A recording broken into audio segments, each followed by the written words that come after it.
Hello, all you hot listeners. Welcome to episode 12 of Husband and Wife Talks. Marta and I had a jam-packed weekend. We worked out a lot, went to see a fantastic movie, and then also got to explore nature in all its wonderful glory. We'll get more into that on this episode, so I hope you enjoy.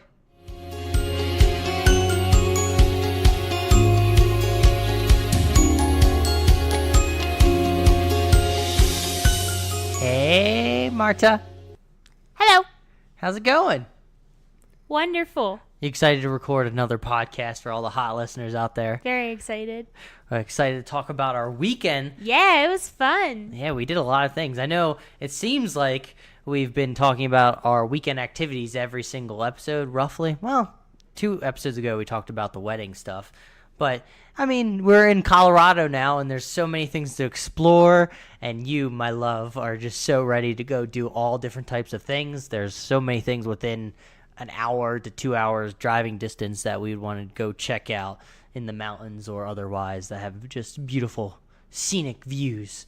So I guess we'll start on what we've been doing this week. True. But what you just said reminded me of an article that I found that's called 29 spontaneous day trips that are less than 3 hours away from Denver. And when I saw that, I was like, well, here's my bucket list. I don't even have to put any effort in and make it myself because someone already did. So we have 29 things to do. Well, we've already done a few. So we already done a few. Did the 2 things that we did this weekend, is that checked off on that list? The first thing we did this weekend was not on the list. The second was, which I would have reversed because the first thing I think was cooler. What about, we also did, well, we can get more into it, but we did another thing on the Sunday. Yeah, that thing wasn't on there. That wasn't on there. I don't know why we're being so cryptic. secretive. They're going to find out in another 40 minutes what we've been up to. But I think first we want to kind of talk about how excited we are that we've been very committed to our working out routine that we've been doing, getting up at 5:45 every weekday. A.M., yes, every weekday before I go off to work and you go off to work. And then also we worked out on Saturday before our trip. Marta, I try to tell her, let's have an active rest day where we actually go hiking. We don't have to work out on Sunday. She decided to work out consistently, so she's been at it 8 days straight now without a rest, and she's feeling it. Yeah. Yesterday, I don't remember the last time I felt like the way I felt last night, but I just laid on the couch for about 2 hours, didn't want to move, didn't want to help with anything. I just felt sore everywhere. Like usually after the workouts, I'll feel sore in my arms, in my legs, my core, my rear, or whatever we worked out. Your butt? My butt. Your butt. But I was sore. My whole body was sore. But it's probably because I worked out and then we were busy literally all day outside walking around. Just you worked out, had an hour-long, maybe more workout, and then decided, let's go hiking in high-altitude area. But I think I'm pretty proud of ourselves. I think we've seen some gains so far. #gains when it comes to this. I mean, we're just trying to get into better shape, so we're pretty excited that we've been up to that, doing that.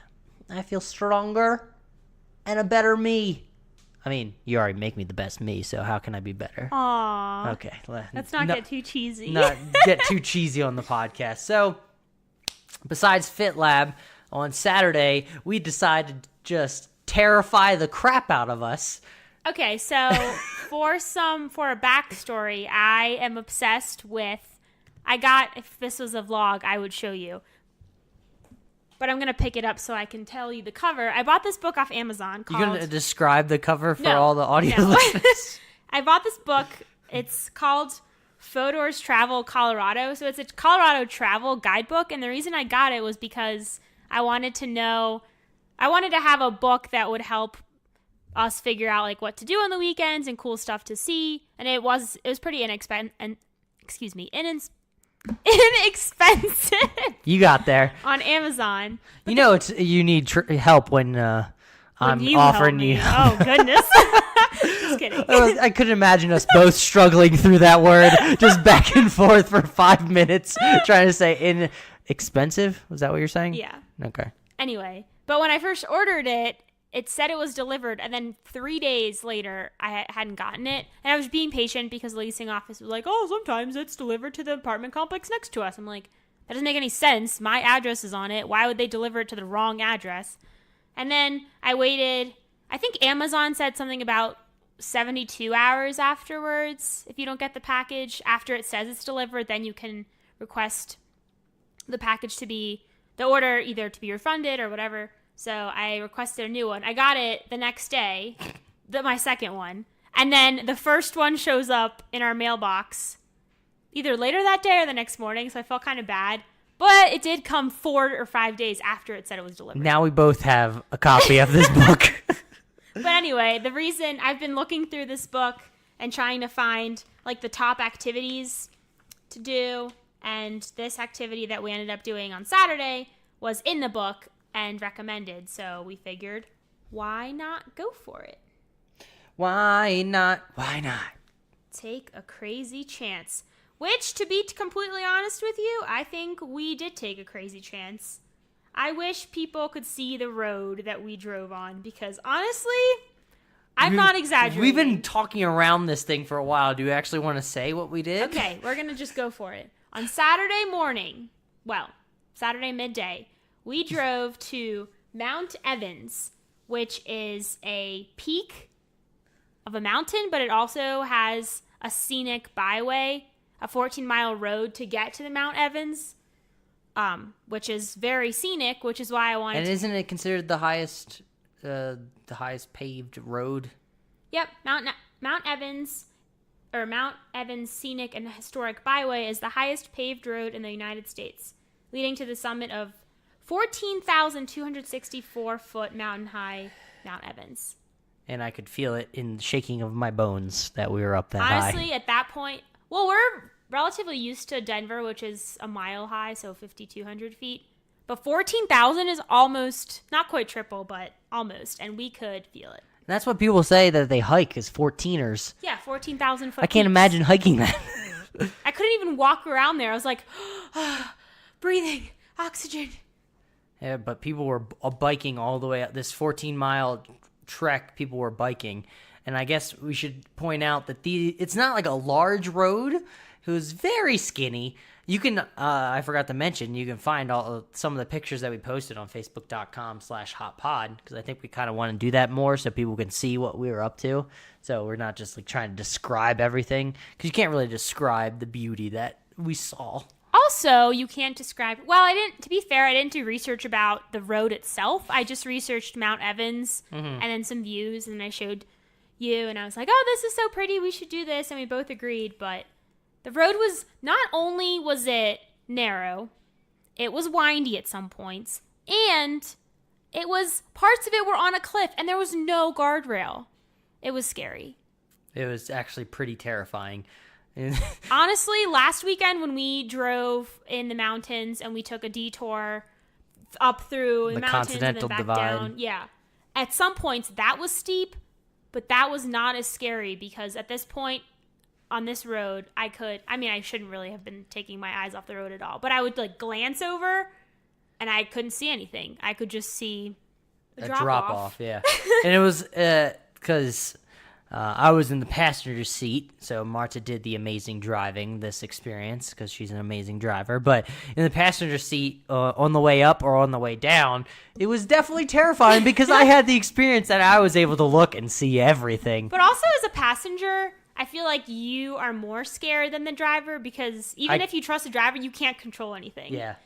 And as a driver, it's hard because you're nervous yourself and you don't want the passengers to be nervous, but you know that when they're nervous, that puts pressure on you because you're like, they're scared. If you're scared, how do you think I feel? I'm the one driving. I can't imagine how, because there were bikers going up that whole thing, and they had to be on the edge of the road on the right side, and sometimes they were just straight drop-offs. And I don't know about anybody out there, but if you start riding your bike slow, it can get a little more and more out of control. So I can't even imagine how they were doing that. I would be terrified. That seems like something I would not want to bike ever. At least hiking up, I would see it would be difficult, obviously, but I would feel more comfortable because I have control of my own two legs. And also, if you're hiking, you're not taking that windy road. You're hiking up the mountain, so it's still going to be steep, but it's not going to be like you're falling off a cliff. But yeah, it was the views were spectacular when we were driving up, and when we got up to the top, it was just very scary getting up there because I don't know, you never know how some people drive, and you don't know if there's going to be random wildlife hopping in the middle of the road, just stopping traffic, which is what happened. Actually, that's another picture that we took that you could see on Facebook, facebook.com/hotpod. I don't even know what the animal was. Do you? I want to guess it was an elk. It wasn't just one animal, though. It was like a tribe of elk. Because I remember we were driving along this windy part, which is pretty open, so we could see ahead of us the windiness and the cliffs ahead. And I remember seeing just everyone stopped. And I didn't know if it was like a parking area or if there was God forbid, an accident on that road. And then we get closer and literally traffic is stopped in both directions. And there's this family of deer, elk, I don't know what it was. I looked it up and it seems like there's deer and elk wildlife. Didn't look like a deer, but I don't know what deer out here eat, so I don't know if they change. And they walked right next to our car, and the car in front of us, their hands were sticking out of the car to get a picture. And I remember I asked you to get a picture, and then the elk was coming right by our window. We were like, turn up the window. They walked right by our car. I can't imagine, because we passed bikers right when we stopped, and they were riding on the side of the road. What's going to happen to them? Are they going to run into the elk? Or what if, I don't know, I would be really scared to either be biking or even hiking, because if you're hiking, you're not on the road, so you're more in the mountains and probably more likely to see those animals. And they say, like, don't mess with the wildlife, because you never know if they're going to pop off and get angry and start headbutting you. But we made it to the top, which was very just finally kind of relieving to get up there, except for getting up there felt like it took forever because we were terrified because we didn't know how far we had to go. We had a bunch of 180 switchbacks to finally get up to the top. It seemed like I don't know how many there were, but it just seemed like there were so many. And I remember driving up the whole way. As Marta was driving, I would look up and I would see more cars higher up, and I'm like, oh my goodness, we have such a long way to go. Honestly, on Google Maps, which we used Google Maps for our directions, but if you go on Google Maps and you search Mount Evans, Colorado, and you zoom into the actual map and then the road leading up to it, you can see how many switchbacks there are, both like pretty large ones in the beginning, and then if you zoom in even more closer to the mountain, you can see how many more and how dramatic the switchbacks are. And it's pretty scary because, like we mentioned, it's steep and on a cliff.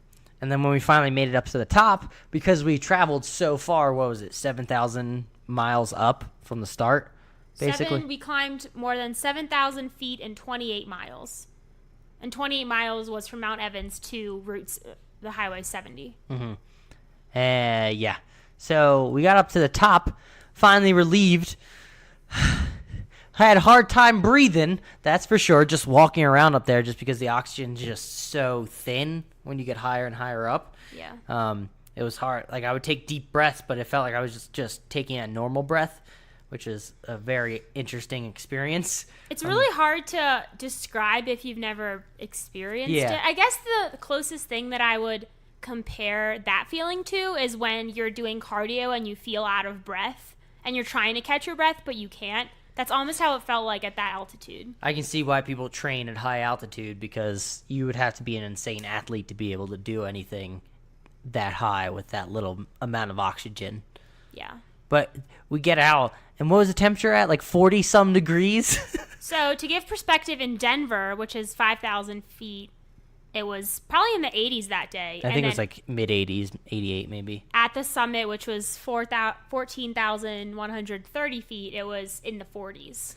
I notice every time we drive out there, when we drive west, because we've apparently been doing that a lot now, so we're getting used to just the drive in general. It just seems like as the farther we go out, the colder it gets. I mean, not cold, but it drops from, I know when we went on Sunday, it was 90 in Denver, and then it got to like 70 wherever we ended up. It's pretty significant. And then That's just when we're on 70, which is still in the mountains, but not as high. But then if we go anywhere else, like Mount Evans or the place we went on Sunday, and you go even further in elevation, then it's even cooler. I love how we're beating around the bush about the other things that are left to talk about. What else do we have to say about Mount Evans? Well, beautiful views, no oxygen. We drove on a cliff. Oh, we have one more thing. I wanted to point out that they did have there was an observation center. So they had for a telescope so you could observe stars. I don't know exactly who works there or if it's just a public Imagine thing, that commute. a government funded, state funded observatory. I can't even imagine having to work and drive that way every day. But I mean, the purpose of that is you're higher up, so there's less, atmospheric haze, I think, that blocks you from seeing things, or you'll see things more clearly when you get higher up in elevation. I could be wrong.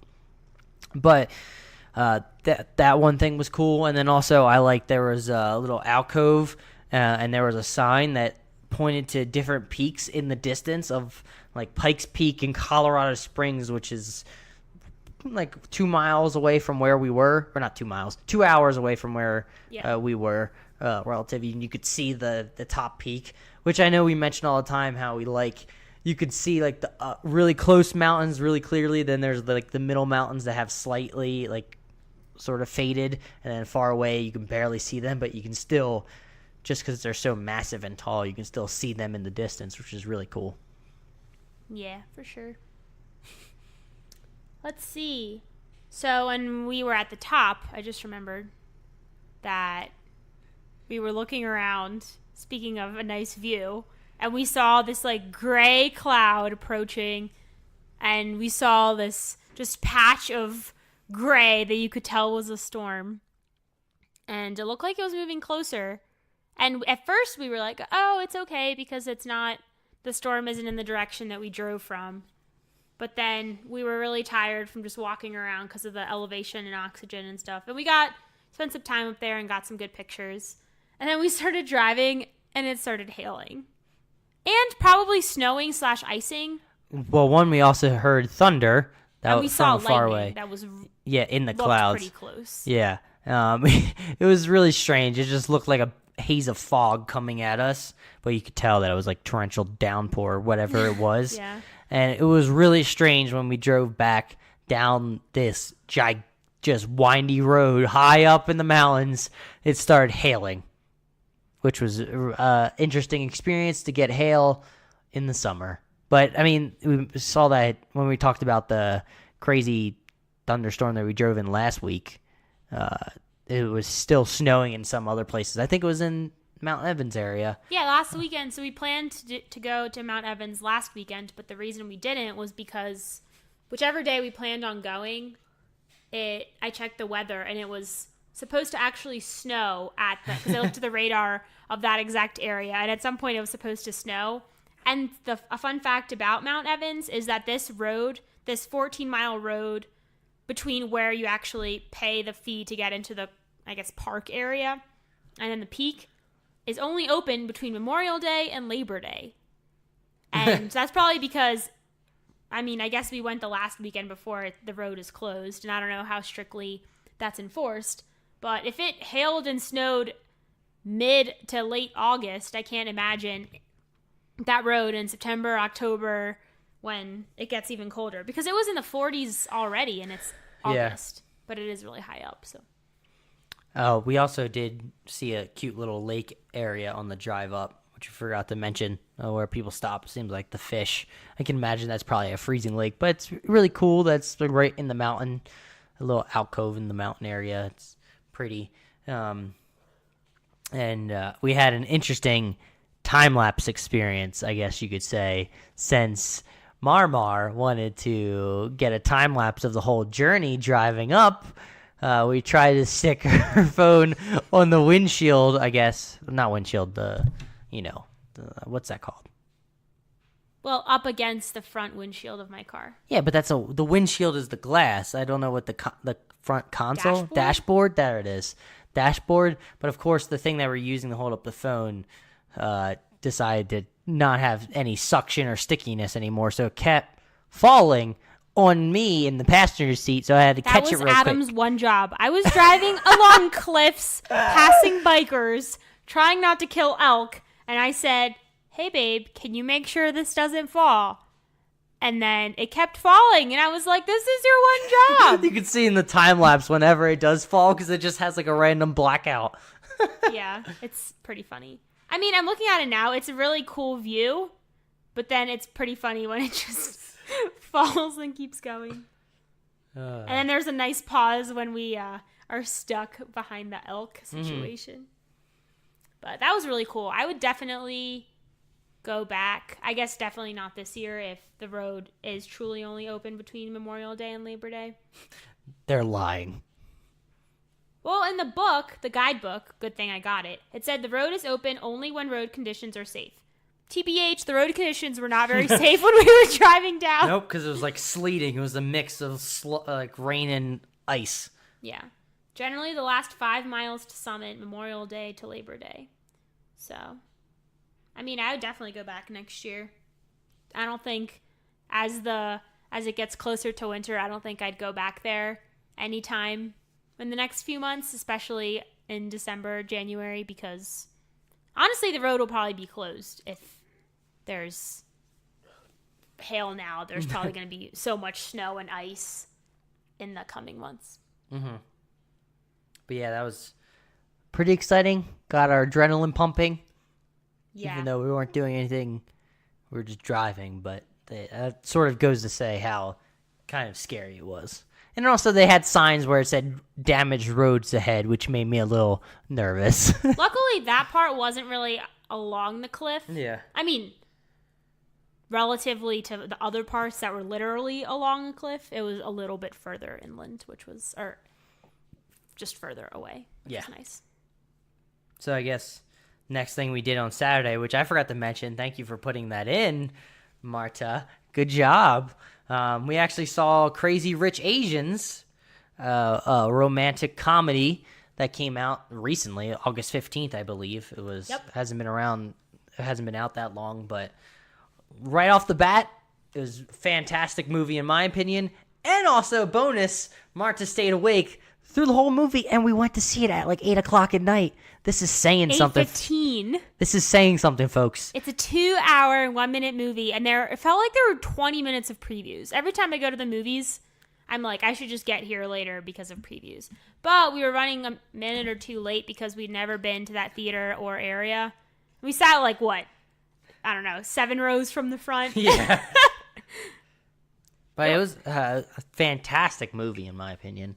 I really enjoyed it because I like... Just don't give any spoilers. I won't. I'd just be very generic when it comes to this. A lot of the times we watch...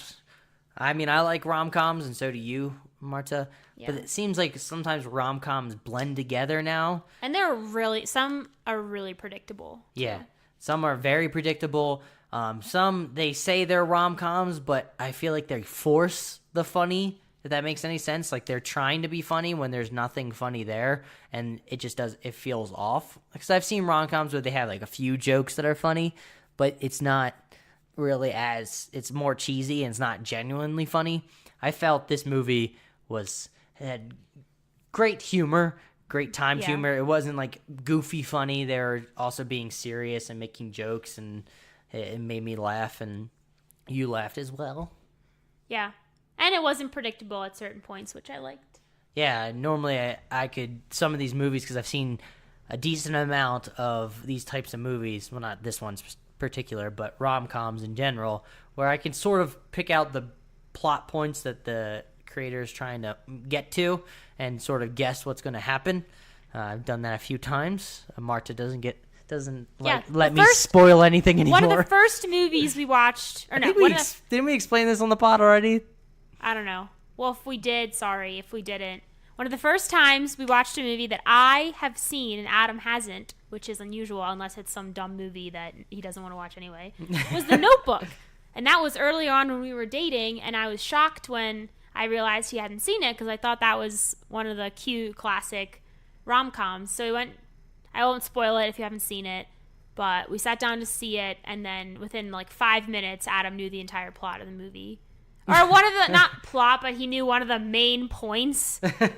And when I watch movies, I totally just suspend disbelief. I don't try to predict anything. I don't try to analyze it too much. I just enjoy it and take it in as it comes. But I think we're different in that sense because I find it fun. You're always trying to like see what's going to happen and predict things. And a lot of times you're right. And I am like, oh, why'd you ruin it for me? But when it comes to this movie, like the fact that I still tried to predict things, but when it took a different turn that I didn't expect, like throughout, it seemed like every beat, it was completely different than what I would normally expect from this type of movie.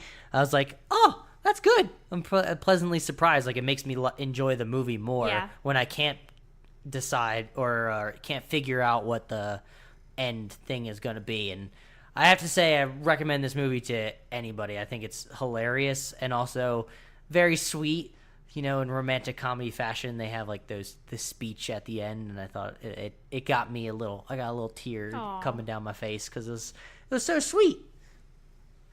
Yeah, I really enjoyed it. I was thinking about it yesterday, the day after we saw it, and I was just thinking about how I would go back and see it just because I liked it, and there's not really that many movies I would go back and see besides the like 3 movies that I've seen 100 times. Mamma Mia, which we I saw haven't this seen weekend. Mamma Mia that often. It's Parent Trap. That's Parent the one Trap. that I've seen probably not 100, probably easily 30 times, like legitimately.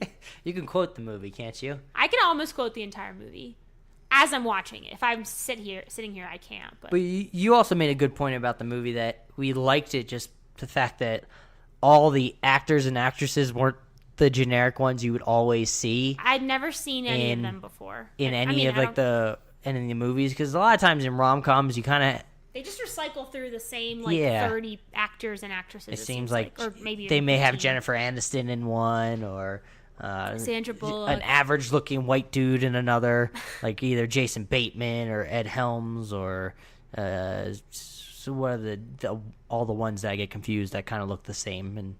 But I like the fact that these were all unknown actors and actresses. I saw also today, though, that I could be wrong, but a lot of those actors and actresses pursued like careers in medicine and like science and engineering before they ever pursued. My dad always said I should go into.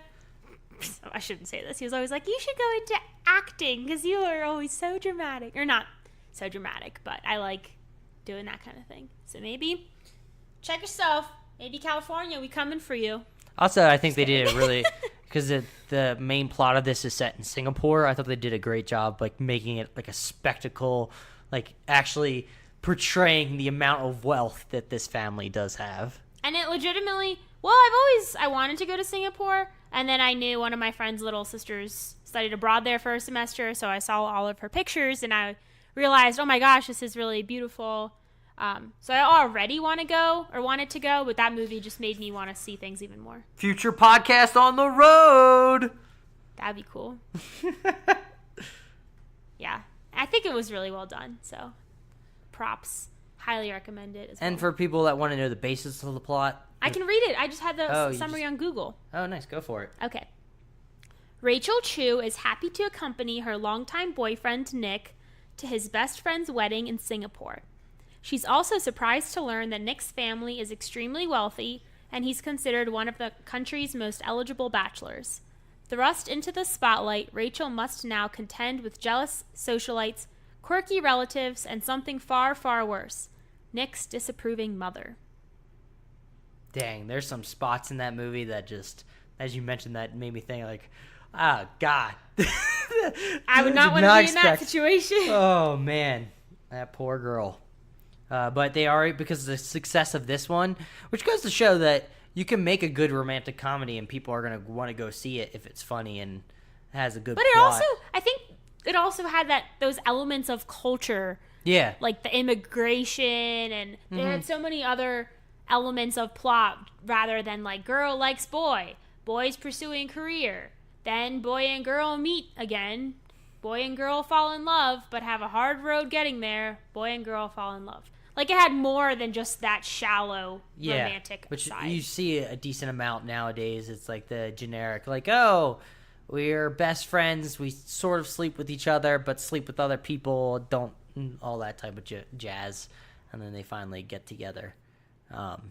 Which it was innovative when Harry Met Sally came out, but now it seems like it's overplayed. I love that movie too. That's a good movie because it's definitely, I think, well done romantic comedy. But this movie is so successful that they already greenlit. That has explained the term to Marta after we saw it, but already greenlit for the second one because this is actually I don't know if it's a trilogy or there's a set amount of books written by I want to say Kevin something. I'm sure Marta's about to look it up. Kevin Kwan. Yep. So there's a set of books, and I think the second one is getting released, and I think it's going to have the same director, which is kind of cool. Because he or she did a good job on this movie. So, yeah. And as far as the books go, so Crazy Rich Asians, the book, Kevin Kwan published in 2013. And he said his intention in writing was to introduce a contemporary Asia to a North American audience. And he said the novel was loosely based on his own childhood in Singapore. And then it has two sequels, China Rich Girlfriend, which came out in 2015, and Rich People Problems, which came out in 2017. Now, I don't know if those books are based on the same characters or if they're completely different. Hey, Dryer, how's it going? If they're completely different or not. Yeah, I'm not sure. But it'd be kind of cool if he has different characters that sort of revolve around the same family, but you're following somebody else. So, what was the second one? The second book is called China Rich Girlfriend. That's interesting. I have thoughts, but I don't want to say anything yet about what I think maybe it's about. But I could just read the don't say it because you probably know and you'll probably ruin it. I'm just guessing what the plot of the... But you're good at guessing, so it's... Yeah. Should we move on to what we did Sunday? Well, I wanted to say something that is pretty minor, but I thought was pretty weird and funny. So when we drove into the movie theater, we had to park in a garage, and I felt like I was right at home because we had to pay for parking. And so you drive up to the gate and you pull a ticket out just like any other parking garage, and then you have to pay before you leave. So then we paid after the movie, got lost in the garage a little bit because there was only an up escalator and we had to go down, blah, blah, blah. And then, so we paid for parking, and then we were leaving the garage. And usually when you're leaving the gate, you insert your ticket, and then it says, okay, have a nice day, and then it returns your ticket. Well, on this ticket, this is like... They have our information, babe. So I noticed on the ticket, it had my license plate on it. Because I think that when we drove out, I saw that there's a camera. There had to have been a camera, and then... Because after I pressed the ticket, I noticed it took a little bit, and I'm short, so I always struggle reaching out the window to get the ticket anyway, so it took a little bit longer, so my arm was just kind of hanging out the window, and I was like, come on! But, great reenactment. Spot on. But then I inserted the ticket, and it just opened the gate automatically, and it was really cool. Yeah. So... Or no, I didn't... That's why it was cool. I didn't insert the ticket. Yeah, oh my gosh, I messed up the whole story. You drove right up to it. It took a quick little flash, and then it opened the gate. That's true. Wow. Yeah. So the whole premise of the story. Because people, if they're listening and they said, you put the ticket into the gate and it opened? Wow, I've never seen that one before. That's Don't true. choke. As I was telling the story, I realized it sounded a little weird, and I thought I was missing something. And then thanks for clearing that up. Anytime, baby. So yeah, it was cool because it took a picture and it knew based on my license plate that we had paid. But anyway, on to Sunday. On the Sunday, and your craziness working out in the morning, getting that core workout in. So on Sunday, we wanted to also do something outside because the weather was looking nice and we wanted to take advantage of it. And the class that we usually do during the week and the class that we took on Saturdays doesn't start until 9. It's a 9 to 10 a.m. class on Sunday.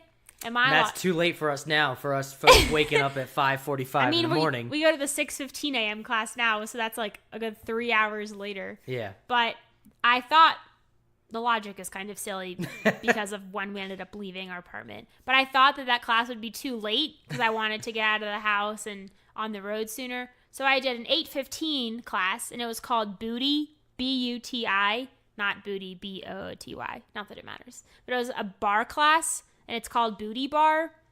And that's the second time. So the first time we did bar together, but this time... You can imagine what it works out.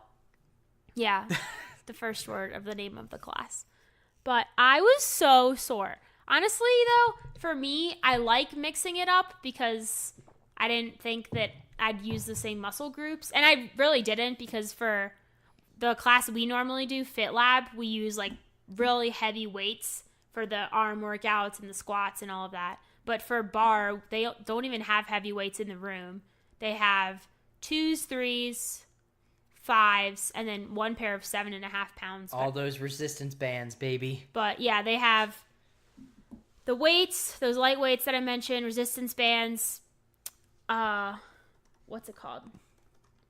Shake weights, jump rope. An balls. isokinetic ball. So it's a small, I don't know, probably 8 inches in diameter ball. Why does it sound so fancy when it's just a ball? It's an isokinetic ball. It's fancy because it's really, it's easy to squeeze, but it also has the integrity and strength where you can like lean on it and squeeze it.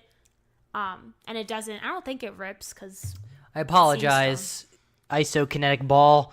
I hope you don't take my questioning as an insult. But yeah, that class was rough because we worked out our arms, our legs, our behind, our core. Booty. And the resistance bands just makes everything harder.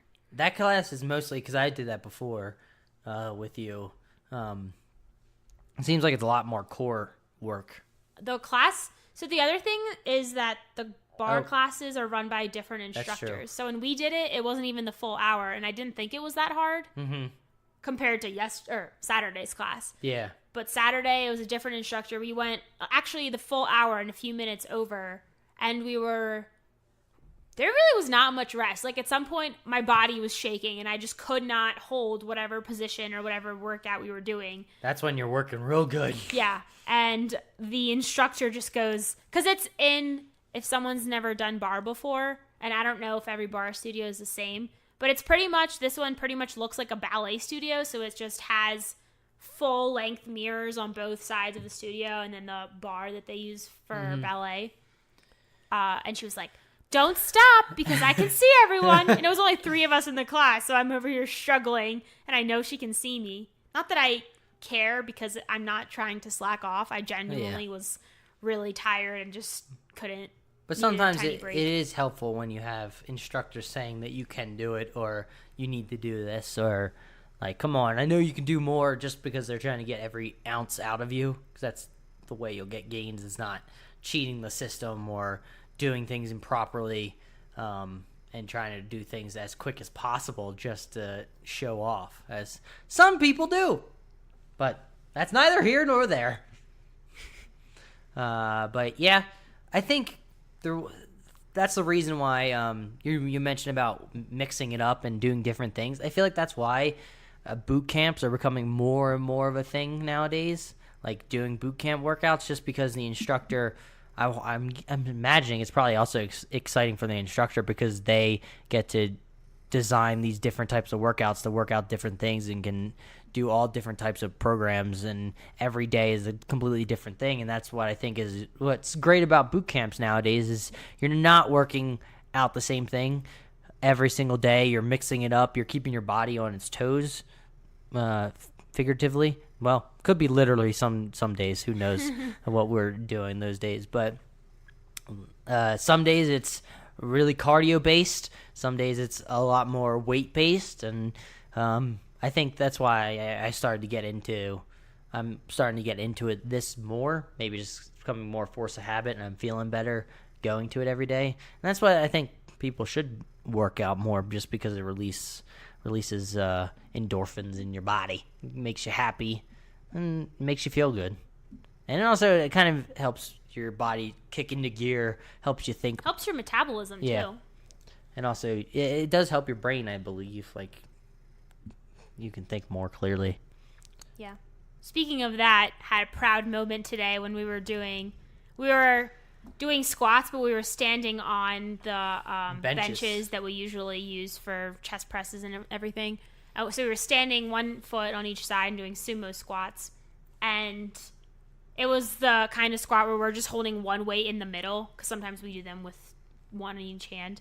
And Will, the guy who teaches the class and the founder of the whole place, the whole gym, he brought over a 15-pound weight, and I did like 2 squats with it, and I was like, I can definitely do better than this.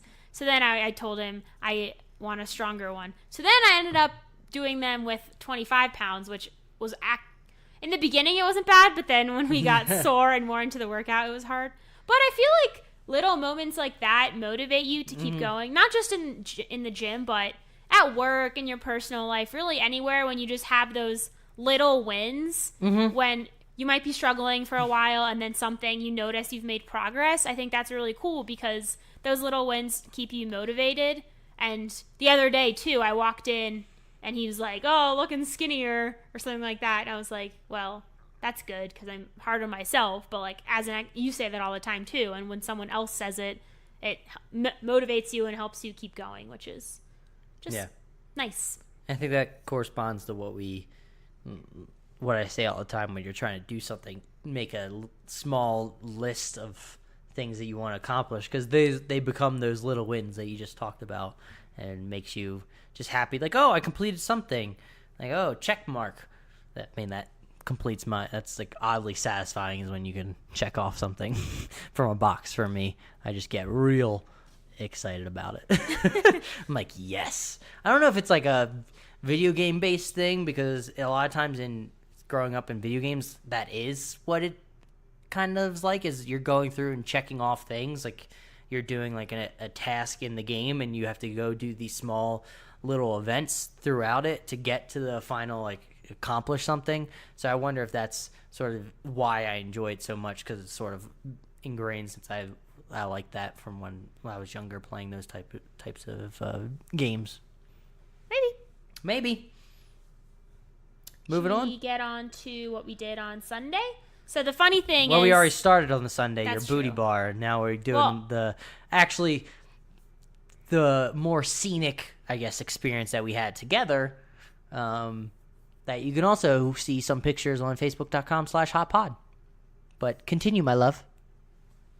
So after I got back from the gym around 9:30, I thought we could, maybe head out around 10, which, judging by the time we left, I could have done the later class. But anyway, we ended up going to a place called St. Mary's Glacier. And St. Mary's Glacier, the parking lot itself was literally an hour from our apartment, which was super cool because it was just so beautiful. So we ended up driving there, and we figured out where we needed to park ahead of time. And the parking situation there was really funny. Hopefully I don't mess up this parking story. I don't know what it is with me and parking. Like, that's like literally me with screws, apparently. Yeah, that's the most boring part. Like, tell me about what you did. No, I'm going to tell you about how I parked. But it's a kind of funny little thing. It is a funny story. So we got there, and I was a little bit worried because online it says that it gets really busy during the day, and we came right in the middle of the day, so I thought it might be busier, but we got very lucky, and there was a spot in the parking lot right by the base of the little trail that goes up to the lake and the glacier itself. And there were signs that said $5 parking, $5 permit parking or something like that. We were like, okay, where do we pay? So then I think either you or it points out a pay station. Oh, to the right. So, okay. And silly us, well, me personally, I'm thinking, oh, electronic pay station, it probably prints out something. Oh, that's kind of cool. Nope. We open like a little, I don't know, like container thing where it points down and says permits here with marker on this post. You pull it open, you get this little tiny envelope. You have to write your license plate on it and like the date that you paid, and then rip it off and then slide like a $5 bill into this little tiny envelope and then put it into the slot. And it also says if you pay over $5 that this person will mail you back your money. Yeah, so on the back we wrote her address and phone number with the hopes that they'll mail us her change. That was definitely funny.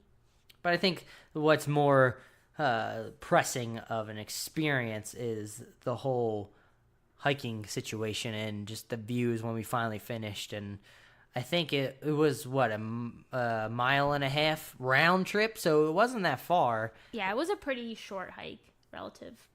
And it had a lot of rocky terrain. I think maybe, I can probably explain it, but you probably want to explain just in general how surprisingly difficult it was to hike at what was the, I don't even know the altitude. Around 10,000 feet, because the lake itself, I think, was at 10,400, and it was about a 400 vertical gain. And it was only 3/4 of a mile hike up, but we were just walking up, and we would walk maybe 5 minutes, and I could feel my heart beating so fast, but we weren't walking fast. We were just walking normal, like you normally hike, but I guess it's just the lack of oxygen that we had relative to what we're used to. I mean, the comparison between Denver to there is double. Yeah. The terrain itself was rough because it was very rocky, so it was hard to navigate some of the rocks, but the air and the oxygen definitely made it harder too.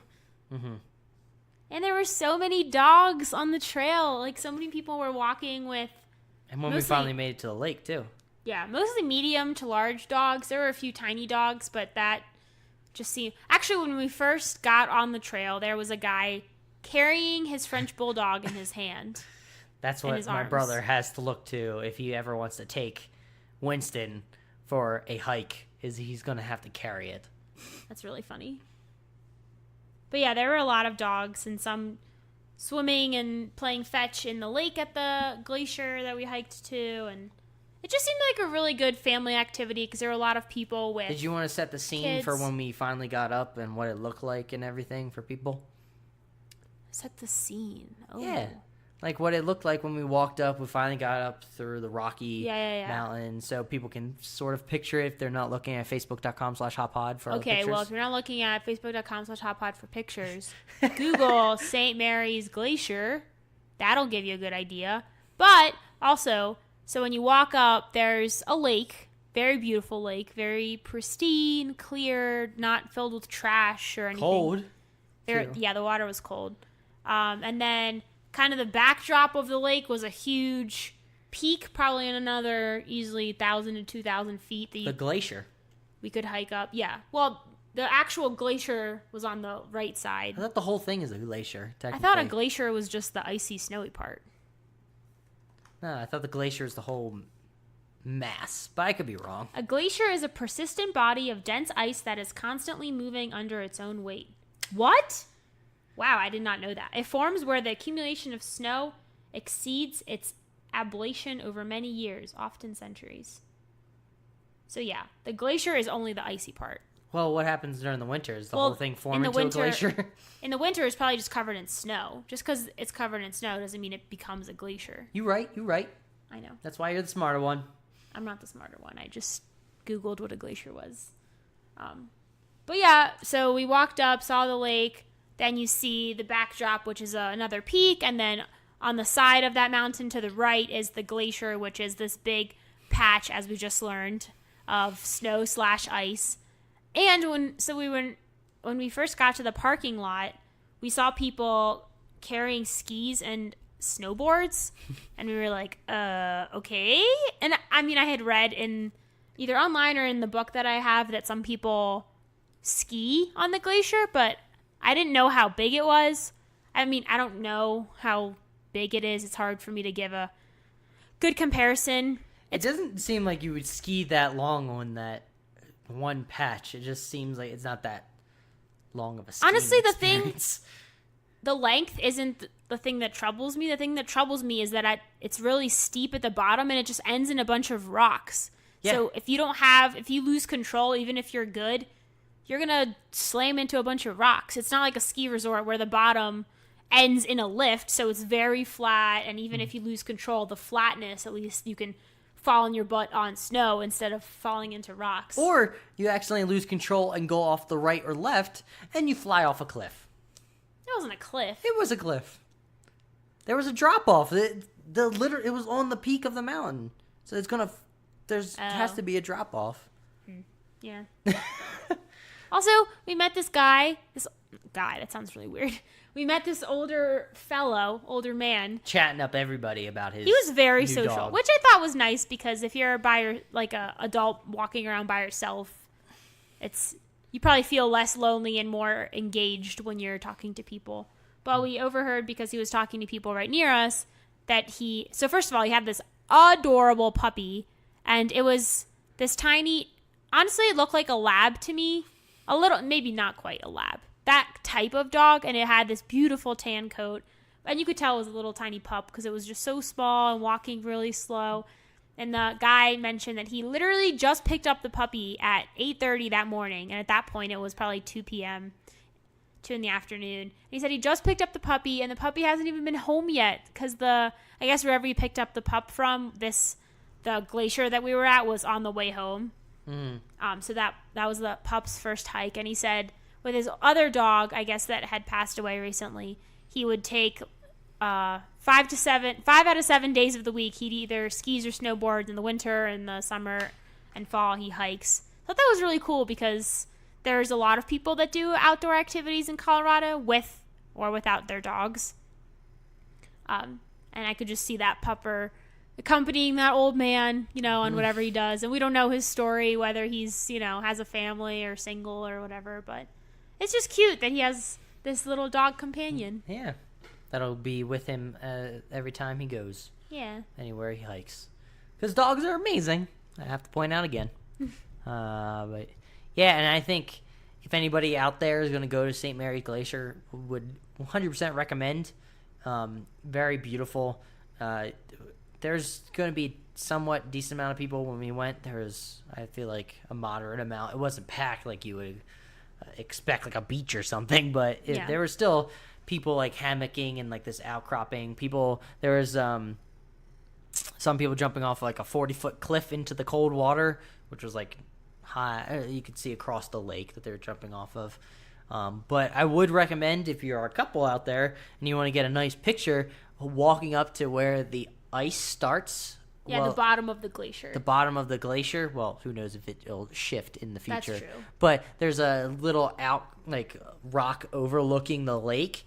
And you can see our picture at facebook.com/hoppod. But it's overlooking the lake, and it just has a beautiful view. So if you can get anybody to take your picture, you have just a beautiful view, a backdrop of the lake and the other mountains and the peaks to the right and left. And that's the other thing that you didn't really know about it, is when you get up to the top, I mean, you have the beautiful lake view, but you can also look to the left, and there's just a view of just all these trees and other peaks out there. It's just, I think, a fantastic experience for anybody to go. Sometimes I made the kind of dad joke when we were there. I don't know what took my breath away, the view or the altitude. I say it's a little bit of a combination of both, but I would definitely. A dad joke, like you're not joking, are you? Well, it's like like I'm making a joke that like it's it's a joke. It's a joke. Okay, it's a joke. Wow. Let's see the confusion here.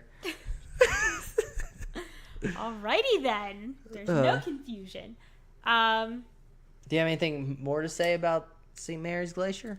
Not really. So on Saturday I did a time lapse of the drive on my phone, and yesterday I remembered that I have my GoPro, which I still have to edit tons of videos from several years ago and many trips, but that's for another day, as I keep saying.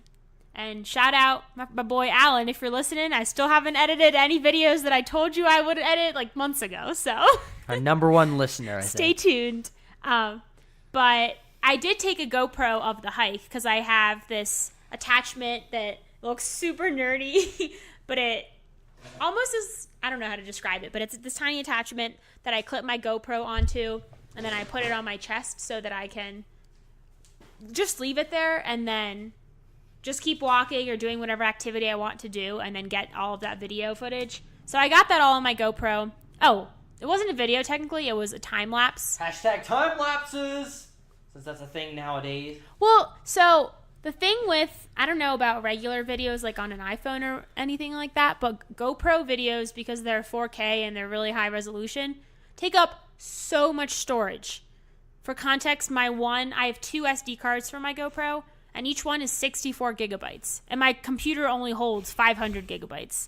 So if I have this 2 full SD cards of raw footage, that's almost like a quarter of my storage on my computer. And do you know how to get rid of all the storage? The raw videos? Yeah, I edit them. Yeah, you put them together and make one movie. Yep. Then you're done. Yep. Easier said than done, though, because I've edited videos before, and it's kind of a pain in the butt. It's kind of funny because on the SD card that I used yesterday, I had a video from when I went to Arizona over a year ago, early August 2017. So that was funny. But yeah, I really should go edit them. Yeah, so maybe you'll see the time lapse in, I don't know when, I can't guarantee it, but maybe you'll see it in the future. Yeah, don't get your hopes up though, because I have some videos from like 3 years ago. But anyway. We believe in you, babe. Thank you. So should we talk about the last thing we did on Sunday? Yeah, I think we should. Before I collapsed onto this couch and didn't move for 2 hours. Yeah, do you want to set the scene? Do you want to explain it or what? Sure. So I also read another suggestion of things to do was this something you read or was something suggested to us? Or was it a combination? Probably both, but also I saw signs on the highway that it was close because we've passed that exit multiple times. Because I know when we did boxing and booze class or whatever, and we hung out with the people afterwards, they suggested going to this place. Oh, that's true. Maybe it was a suggestion then, but I also saw it in my book. But anyway, we decided, and it was perfect since it was on our way home, so we didn't have to drive further into the mountains or further really anywhere. But we went to the Indian Hot Springs, which is in Idaho Springs, which I keep getting confused. I don't know why they can't just have the same name, like just Hot Springs. Indian Hot Springs and Indian Springs. Or Idaho Springs and Idaho Hot Springs and Idaho Springs. Oh, goodness. What a struggle. So anyway, we got there. And I'd been to Hot Springs before, but it was in New Zealand. I think. Mm-hmm. Yeah, I'm pretty sure it was in New Zealand. And that was my first experience with it. And they had like different temperatures of the hot springs. So they recommend that you start with the lowest temperature, which is still really hot. Then you get acclimated to that, and then you go to the medium, and then if your body can tolerate it, you can go to the hotter ones. So that was cool because it was outdoors, and you had a view, and it was kind of like a pool, but it was in a mountain setting, so it was very beautiful. But this, we pulled up to it, and it was just covered. It almost looked like an indoor pool, but a little old, so a little kind of ratchet on the outside. But we decided to go for it anyway. So then we went inside, and they didn't even have signs for pricing. I don't know. I kind of just felt like I walked into some random motel. Yeah, it had a little motel-y vibe. So yeah, that was interesting. But we decided, so they had a pool, which I guess was just a hot spring that you could do, but then a private, what do they call it? Private bath? Cave? Private cave for $4 more per person. So we were like, oh, we'll just do that. So it was, I don't really know what I was expecting because I'd never been in a private hot springs, private cave situation. Definitely was not a cave. It was pretty small, probably the size of like a kitchen, like a small kitchen. And it just had one shower and then one bath. It almost looked like a really big bath, but from ancient Roman or Greek times because it had some weird signs or pictures. But it kind of just looked like a bathhouse because it was like square looking and it had like old looking tile and sort of concrete that made it look marbly. but then you had like these ratchet pipes coming off the wall going down the into water the water system, the plumbing system there was really ratchet. It was like plastic pipes you could probably buy at Home Depot for 50 cents each. Yeah, and I was just hanging from the ceiling. And I don't want to throw too much shade at it, so I'm sure people do enjoy it, but I feel like there's better ways to filter or filtrate the water system without having a pipe stick into the water and then a pipe sticking out from the bottom that water flows into. It just seems like there's better systems for that. But yeah, I thought it was nice to heat up our muscles that were been sore from working out all that week. But I feel like we had roughly an hour they gave us. But we couldn't stay there in the pool for more than, what was it, like 30 minutes? Because we just felt like we were sweating, getting dehydrated, and just sort of wanted to go back because we were starting to get very hungry. Yeah, because I ate after I got home, so like 9:30, 9:45, and at that point it was like 4 o'clock. Oh yeah, because we got there at 3:30, and then we were wrapping up by 4:15. Tips for people if you want to snack on a road trip or a trip in general. Bananas and peanut butter. Fantastic. Yeah, that was our snack on Saturday and Sunday. Well, bananas probably were good for you because potassium, I think, helps with your muscles. So you don't cramp up. Anything to help with my muscles. I was feeling real sore. Well, it's mostly so you don't cramp up. They eliminate cramps. So, fun fact, if anybody gets a Charlie horse overnight and you can't stretch it completely out, eat a banana. Or mustard, I heard. And plain you should mustard? Yep. Spoonful of mustard. Oh. I don't even like mustard in my sandwich.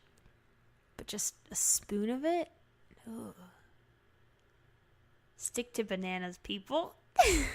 So I think on this our experience, we would recommend the Scenic Byway. Mount Evans. If you're afraid of heights, I don't know. If you're afraid of heights, probably either don't go or close your eyes on the entire last 7 miles. That's the thing I should have mentioned because I am a little scared of heights, and the fact that we could look over the side and it would make my heart beat faster, which didn't help the fact that the elevation kept climbing, so I kept having to breathe more and more heavily. So it just added to the whole experience of being nervous. But I think definitely would recommend Mount Evans, the Scenic Byway. Beautiful views. Hopefully when you all go next year, since you can't go anymore after Labor Day, you don't get caught in any hailstorms or snowstorms. Would recommend Crazy Rich Asians. Would recommend St. Mary's Glacier. I don't know about the Indian Hot Springs. I probably wouldn't go back there. Yeah. I'd probably check out other hot springs because if people are with us from the beginning, if you heard me talk about the article that has 29 spontaneous day trips that are less than 3 hours away from Denver, that has some hot springs recommendations. So, and from the picture, it looks like it's outside. So I would go to that one. Oh. Can't wait to go to more hot springs. There's 2 hot springs. Wow. Well, I wonder if there are 3 hot springs. Oh my goodness, Okay, just hot springs popping up out of nowhere, left and right. Are you sure you don't want to list another one? We really. Yeah, I feel like we got gypped with this hot spring because I was expecting sitting outside. I think it'd be cool to go to a hot spring in the winter. It has 3.8 out of 5 stars on Google. The one we went to? Yeah. I don't believe it. All lies, all bought reviews, fake news. But I would like to go to, as I was saying, I would like to go to a hot spring that's outside, but also in the winter. I think that'd be really cool and probably very romantic. Ooh.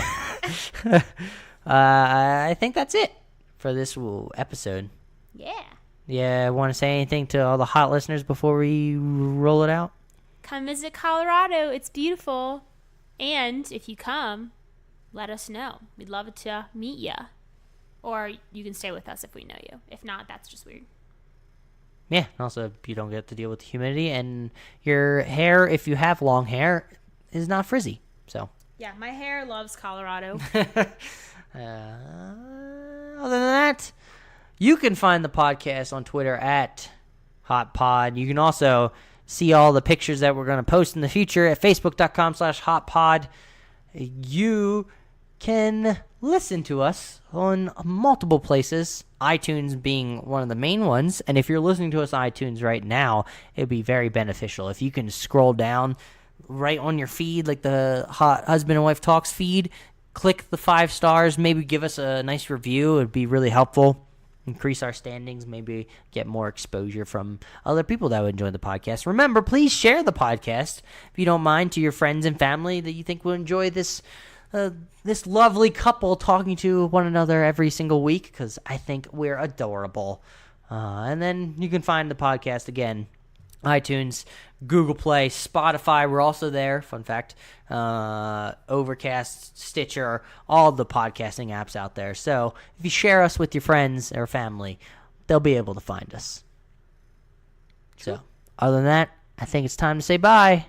Bye. Bye, y'all.